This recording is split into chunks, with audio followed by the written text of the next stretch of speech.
What's up guys? Forget about the iPhone X. Today I'll be showing you the iPhone X China edition. This one's better than the real one, even before that one's been announced, just because you can get it now. You don't have to wait for months. You don't have to pay thousands of dollars to buy this. For just $300, you guys can own the latest and greatest China edition iPhone X or iPhone 8, whatever you want to call it. So let's go ahead and unbox the latest offering. This is actually the most expensive clone I have ever purchased from China. $300. Usually they're about $100. This one comes with top of the line materials, top of the line display, top of the line everything as far as China edition goes. So let's take a look at that. Now don't let the appearances fool you. This is the latest and greatest from China. So it's a little rough on the edges on the packaging, but I'm sure inside it'll well make up for that. So let's get in here. It's a little unconventional, you know. They save on the packaging quality to bring you a better product. At least that's why I think they're doing this. So, popping this in, let's see. Now, if you guys remember, a little while ago, I did share with you the first edition iPhone 8 clone, and this one is miles better. This one actually represents the original design, so it'll be more of a one-to-one, not this weird ratio, tiny version. This one compared to the official, as you can see, is very tiny. The camera lens is elongated, kind of weird looking. You know, they didn't really know what they were working with first, so the display definitely, oh boy, that is hideous. So let's see how this one did. Hopefully a little bit better. Packaging is different already. Ooh. And here it is. Very nice. So definitely more representative of the final product here. Camera sensors are looking a little funky, both of them the same size. They will not be the same size on the original. One of them is going to be slightly bigger than the other, just a little bit. But here it is, iPhone.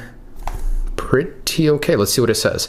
iPhone 8 Plus. So they didn't get the naming right on this one, but no matter. You know, as long as the actual product inside is correct. So let's go ahead and unbox this guy, iPhone 8 Plus. That will be a real product, but it won't be the one with the vertical cameras. That's going to be the iPhone X model.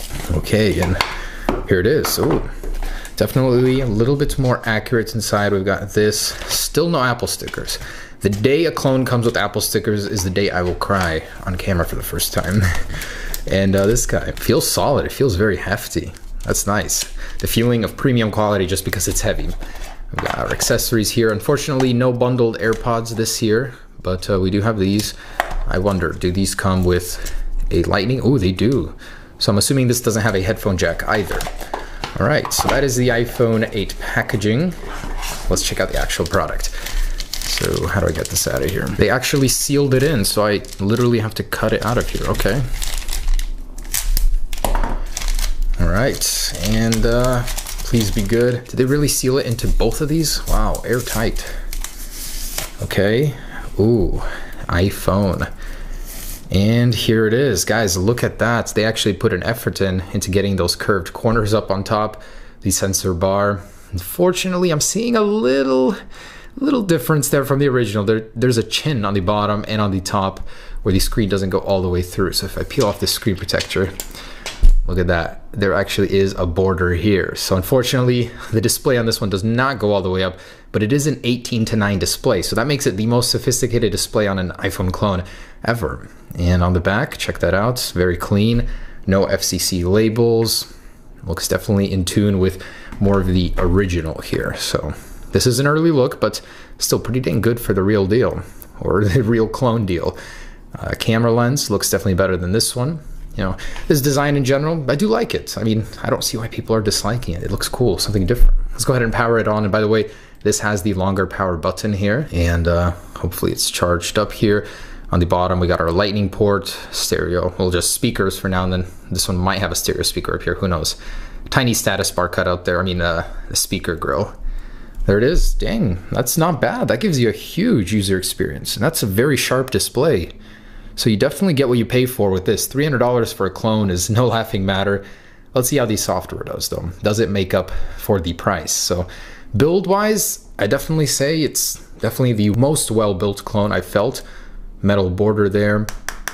This actually might be glass on the back, and not sure how I feel about this. Is it a resistive touchscreen? All right, so press home to open. They actually included a virtual on-screen home button on this guy, And as we saw in some of the earlier concepts, that is how you're going to operate the home button on this one. On the real one, we're going to see some sort of gestures. And as you can see, double tap there opens up the app switcher. Okay, get started on home. No thanks. So what do I have to click? Double tap to go home every single time? Are you serious? It does not go home from one tap. Interesting. That's kind of annoying. Ooh, there's Control Center. So they did copy the iOS 11 Control Center even. That's funny. Ooh, that works very well, surprisingly. It's a very bright display. Furry clone, very good. And I wonder if it can be adjusted and controlled. This is actually the first time I've actually seen an iOS 11 running clone. So that's kind of cool. You actually hold on these and they open up the platters. I wonder if it has 3D touch. Seems like it doesn't, definitely. Let me see. How do I activate Siri? Do I hold this? And nothing.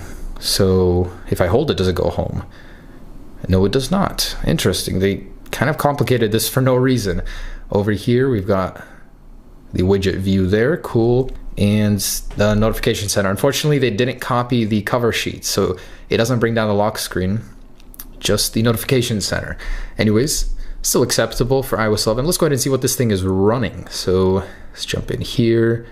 Definitely doesn't have the new icons from later betas of iOS 11, but iOS 11.0.1, cool.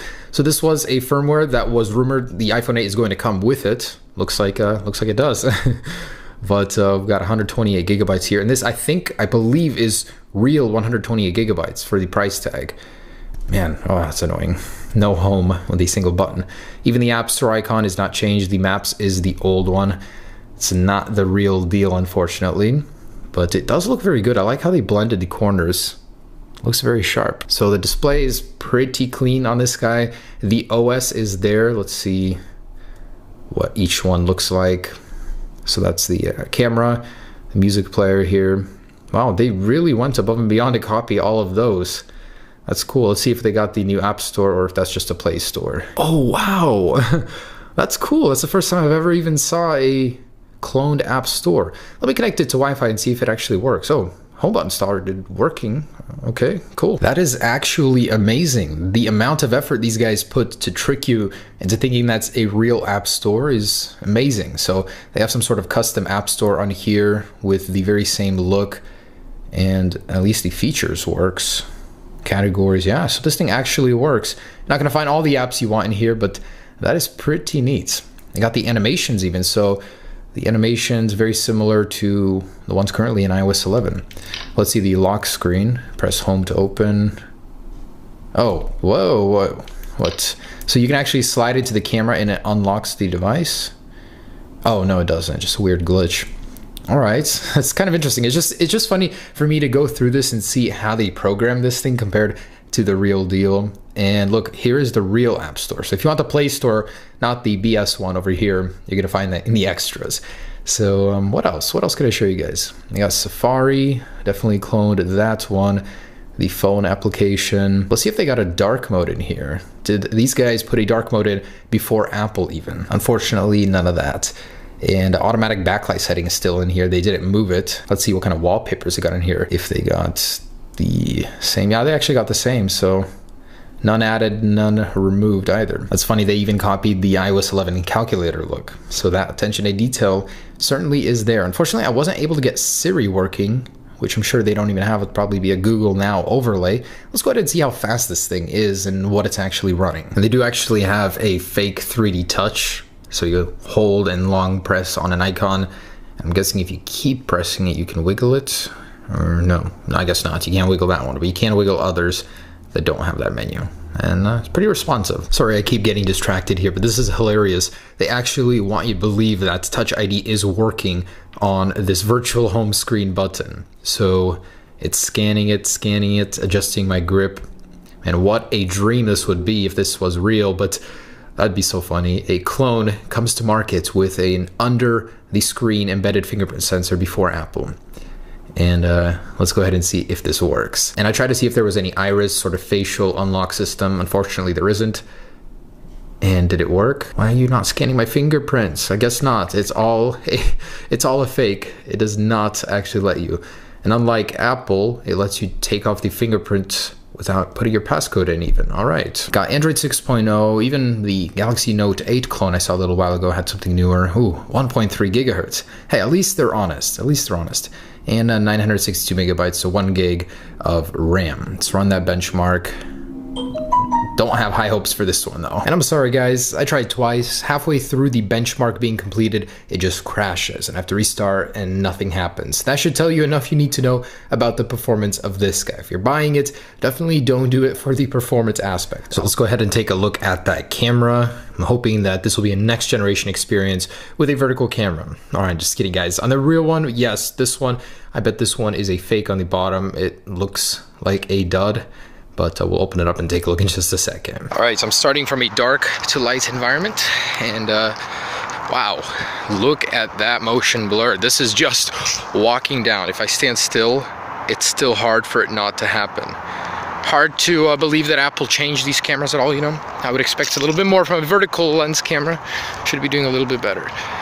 Let's do some panning here, up, down to light. Oh my gosh. How is this worse than the last clone? That is truly awful. Oh my goodness.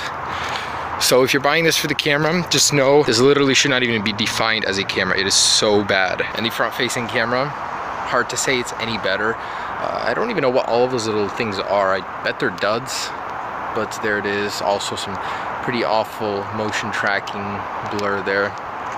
Moving this thing, quality, oh boy, it's like VGA 480p max. Hoping the real one will be better than this. That is certainly one of the worst cameras I have ever used on a smartphone. The vertical orientation didn't help out much. Alright guys, next up, let's see if we can get an Antutu out of this guy. And once again, another failure. I have never had this where a device just simply refuses to do a test, both on Antutu and on Geekbench. It keeps restarting from the beginning here. So I cannot give you an accurate representation of how this phone performs via GPU or CPU, unfortunately. So that's not gonna happen. It just keeps restarting, as you can see right here, and go back over and over. All right, so let's try and get in here. I don't know how difficult this could be, if this is real glass or not. We'll find out if I break it or not, but oh, there we go. Not too difficult. And here it is. So disassembly. Oh, so that is plastic. It's not glass. It's very different inside from other clones that I've seen actually. They're using a different color. Usually they use a green silicon. Camera is really tiny up there in the corner. Very neat battery, not those usual silver plated. It looks very clean inside. I like that. For a clone, that's very impressive. So this one is more reminiscent of an iPhone inside. Usually they're split up with a whole logic board down here and then the battery up here or vice versa. And this one is all over the place. It's kind of cool. Can't tell if this is a dud though. Most likely it is, as the camera is straight awful. We have little slots here for an SD card if you want to expand your storage. Made it easy for you. So overall, pretty cool. All right, guys, so there it is, the iPhone 8 Plus or iPhone X clone before the official release. Hope you enjoyed that. Would I recommend this at $300? Oh dear, no way. I mean, if you want to have this at a fraction of the price of the original, just to see the design for yourself, just to show off without actually having to spend $1,000, sure, go ahead. But I would not recommend it at $300 for a daily driver. You can buy an iPhone SE at that price used, and it'll do so much better than this. Anyways, hope you enjoyed it. As always, just a funny clone video, nothing meant to be used as an original. Hopefully they'll have some better clone versions in the future, but this is the best iPhone 8 clone yet. Peace.